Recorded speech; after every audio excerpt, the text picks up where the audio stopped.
Hello everyone, welcome to the introduction to week 3, which is mental elements required for making a will.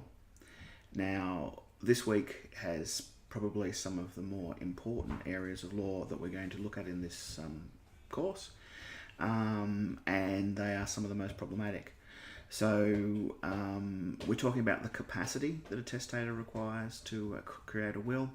As you can imagine, a lot of wills are created or at least amended or replaced by people who are elderly. And quite often these occur in times when there's a considerable amount of distress. And sometimes families being what they are, we can end up in a situation where people are changing wills at the last minute. They may be suffering from dementia, there may be all kinds of family issues underlying all the rest of that, and you can end up in a very difficult situation where at the last minute grandma's changed the will, apparently, and written everyone out of the will because they didn't come to Christmas or something like that. Not to suggest that it's always trivial. There can be quite serious things happen, and people even at that time in their life can change the way in which they want to dispose of their estate. But there is also a lot of situations where those changes can be challenged later on in terms of capacity. So what does this mean? What it means from the law's point of view is we have some tests that look great on paper in terms of mental capacity. So make sure you read through the chapter in the text this week and make notes on all of those. I'm not going to go through them. But at the end of the day, they do really boil down to they have to be lucid and have capacity. So it kind of passes the buck back to the solicitor who created the will, and really creates an interesting evidential problem. How do you evidence this? Someone comes to you and says, I want to change my will. Do you have doubts? What are the circumstances under which you have doubts? This is the stuff of the workshop this week, is trying to go beyond the law and actually look at what sort of techniques do you use for this sort of thing. And I'll put another video up this week on interviewing techniques to give you some tips on interviewing techniques. But it's one of these things that unfortunately there's no easy, short way of getting to.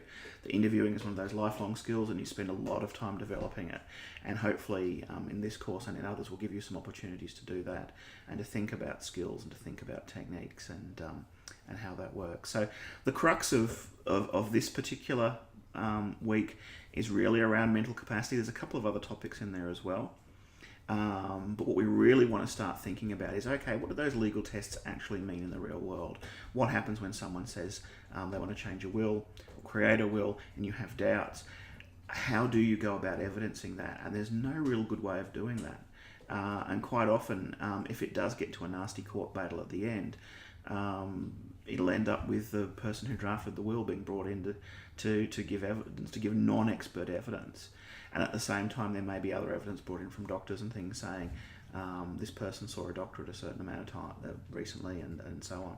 So maybe one thing you can do if you do have doubts is get a doctor's letter as well, and to say to the client, look, we want to make sure this will's watertight. We want to make sure that it's sound. So you need to go see a doctor and get a letter saying that you are of capacity to make that will. So that's one thing you can do anyway. Okay, so what else is in this week? Undue influence and fraud. You'll see a lot of themes coming back from contract here. And again, these are things that, in the classic situation, the millionaire who dumps his family for the young trophy bride sort of stereotype. You see a lot of this, and I mentioned this earlier.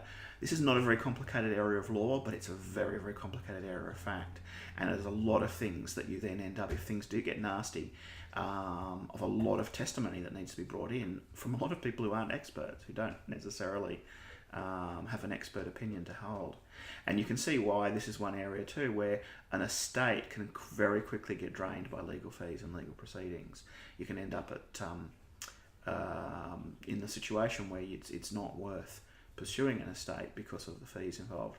And again, that's something to think about in terms of tactics as a practitioner.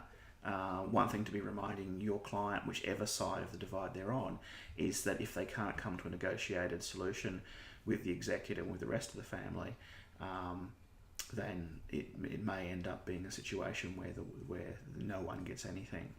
Of course, there's danger then of a malicious applicant who doesn't care, who thinks that they're not likely to earn any kind of outcome out of the will, deciding to go ahead and litigate in the hopes that no one else will get anything if they don't, or perhaps that people will concede and offer them a settlement for being a nuisance. And again, this is an interesting area of practice, and this is the situation where courts need to be very vigilant on being able to exclude those kinds of actions. So anyway, have a look at the readings from this week. They're pretty straightforward. Sorry they couldn't be more exciting, but that's the way that the law is here. And what we really want to talk about and think about in the workshops is, what does this mean in everyday practice? What does it mean when you have that client in front of you? And have a look at the workshop activity that we have planned, and you'll see how that works out.